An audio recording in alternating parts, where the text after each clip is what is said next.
یہ کہانی ایک ایسے شخص کی ہے جو اپنوں کو چھوڑ کر باہر کمانے کے لیے نکل گیا۔ وہ سعودی عرب میں کافی عرصہ کسی گیراج پر کام کرتا رہا، جہاں سے پاکستانی روپے کے حساب سے ماہانہ 1 سے 1.5 لاکھ آیا کرتا تھا۔ سارے اخراجات کے بعد 1 لاکھ روپے اپنے والدین اور بھائیوں کے پاس بھیجا کرتا تھا۔ اسے بہت سے ارمان آئے ہوئے تھے کہ وہاں پر جب میری کمائی جمع ہو جائے گی تو میں ایک اچھا سا گھر لوں گا اور اس کے علاوہ میں وہاں پر شادی کروں گا، پھر اپنے والدین اور بیوی بچوں کے ساتھ اپنی باقی زندگی سکون اور عیاشی سے گزاروں گا۔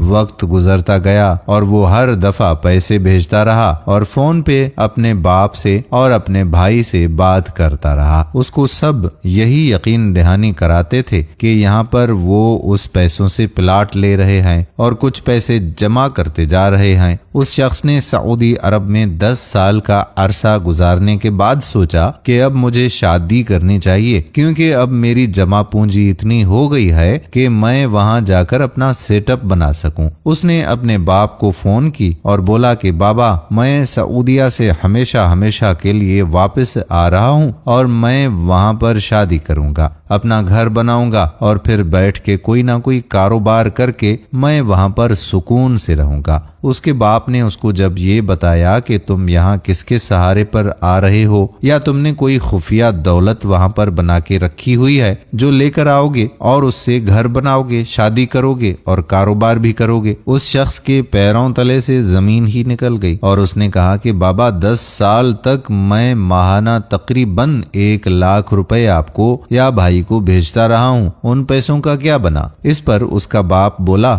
کہ بیٹا، یہاں پر کچھ بھی نہیں ہے، جو تم پیسے بھیج دیتے تھے وہ گھر کے اخراجات اور تمہارے بھائی بہنوں کی شادیوں میں خرچ ہو گئے، اور ابھی تو یہاں تمہارا 1 روپیہ بھی نہیں ہے۔ اس نے کہا کہ بابا، میں نے تو آپ لوگوں سے کہا تھا کہ آپ اس میں سے پلاٹ اور پراپرٹی خریدو یا جمع کرتے جاؤ، تو کیا یہ سب کچھ آپ نے نہیں کیا؟ اس کے باپ نے کہا کہ بیٹا، آدھے پیسے تمہارا بھائی اپنے ماہانہ خرچے میں لے کر جاتا ہے، باقی آدھے پیسے تو گھر کے خرچوں میں ختم ہو جاتے ہیں۔ یہ بات سن کر وہ شخص رو پڑا اور بولا کہ بابا، اب میں کہاں جاؤں؟ اس شخص کے باپ نے اس کو بولا کہ بیٹا، 10 سال تو گزر گئے، 10 سال اور گزار کر کچھ بنا کر پھر آنا، ایسے مت آنا، یہاں پر تو کچھ بھی نہیں ہے باقی۔ یہ ان پردیسیوں کے لیے کہانی ہے جو ہمیشہ یہ سوچتے ہیں کہ ہم یہاں کما کر اپنوں کے پاس پیسے بھیجتے ہیں اور وہاں جمع ہو جاتے ہیں،